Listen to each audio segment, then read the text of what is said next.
Hello guys, pag-usapan lang natin ang breaking news na exclusive nga naman guys na pinag-uusapan ng karamihan. After mag-box office hit ang movie nila ni Alden Richard at Catherine Bernardo, magso-solo na. Ibig sabihin guys, magso-solo muna ang dalawa kasi si Alden Richard guys ay busy rin. Kasi alam naman natin na meron siyang project na ginagawa ngayon guys na talagang ito ay isang bagay lang guys na para ipakita ni Alden Richard ang kanyang pagiging co-producer sa isang malupitan guys na Hollywood actor. Pero ayon naman guys sa balita, overwhelming ang tagumpay ng Hello Love Again na nagtala ng kitang 1.4 billion at patuloy na pinapanood ng marami dahil dito may plano na raw para sa part 3 ng Cat Den movie. Magtatagumpay pa rin ang tambalan ni Catherine Bernardo at Alden Richard sa takilya. Gayunpaman, mukhang may ibang plano si Catherine para sa kanyang career sa 2025. Gusto niyang mag-solo muna at tumanggap ng mas matured na rules pahinga sa tambalan nila ni Alden Richard. Ito pala guys ang nire-request ni Catherine Bernardo ngayon 2025 ay gusto niya munang mag-solo project at ayaw niya muna guys na magkaroon ng tambalan. Ibig sabihin, puputulin niya muna guys ang pagkakataon na siyempre alam naman natin guys, gusto muna ni Catherine Bernardo na mag-solo. Pahinga muna siya, 'di ba? Siyempre sinasabi pa dito, sinasang-ayunan naman ito ng ilan movie critic na naniniwalang makakatulong ito upang mag-level up ang pagiging actress ni Catherine. Bagamat malulungkot ang Cat Den fans sa pansamantalang pag-iiwalay ni na Alden, inaasahan naman na marami na magtatagumpay pa rin si Catherine sa kanyang bagong yugto bilang solo artist. Pumayag ang superstar at national artist na si Nora Honor na magkaroon ng cameo role sa music version ng Imala na isa sa mga entry sa darating na Metro Manila Film Festival MMFF 2024. Ayun guys, no? Gusto kasi ni Catherine Bernardo na mag-solo muna. At siyempre sinasabi nga naman guys ng karamihan na malulungkot daw ang mga Cat Den fans.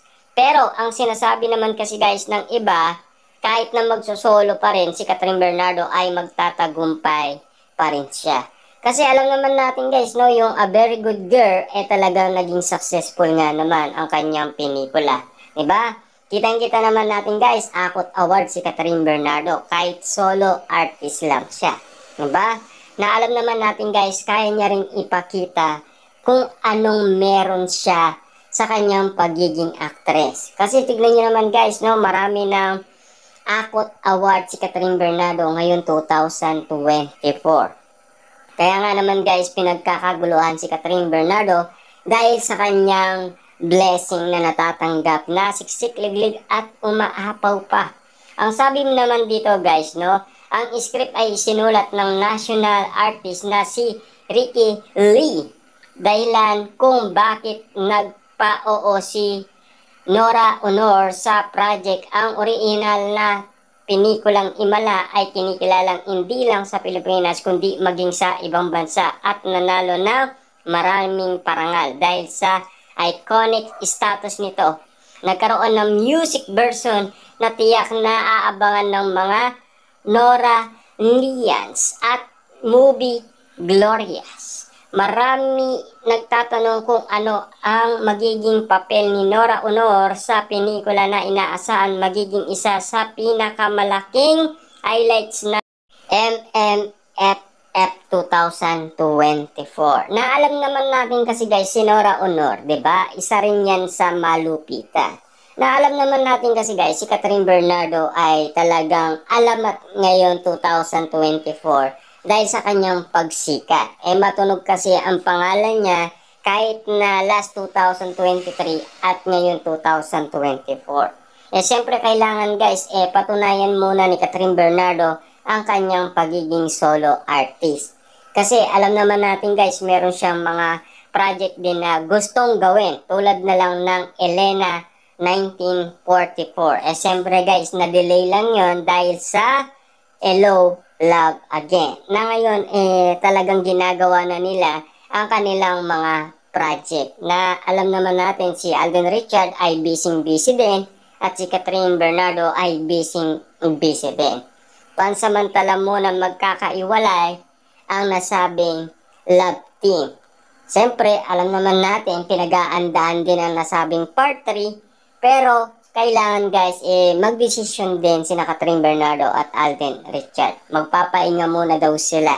At siyempre, kailangan guys, sa pag-iintay na naman natin, kailangan marami pa rin ang susuporta.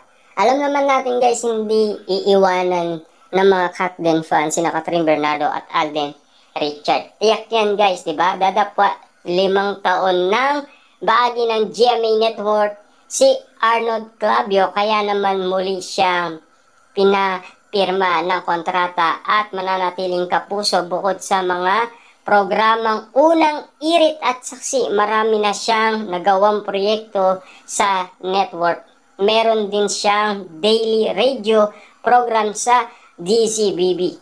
Isa si Arnold sa pinakamasipag na news anchor, host ng GMA, subalit pinapayuan siya ng kanyang mga kaibigan at mga fans na mag-inay-inay muna sa trabaho.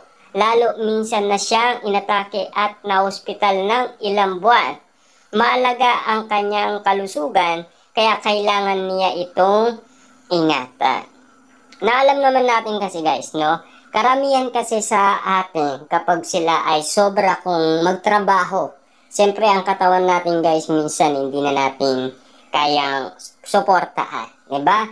Kaya nga naman guys, si Catherine Bernardo, siyempre kailangan yung solo project niya muna na hindi siya may irapan, na kayang-kaya niyang i-handle ang kanyang sarili, diba?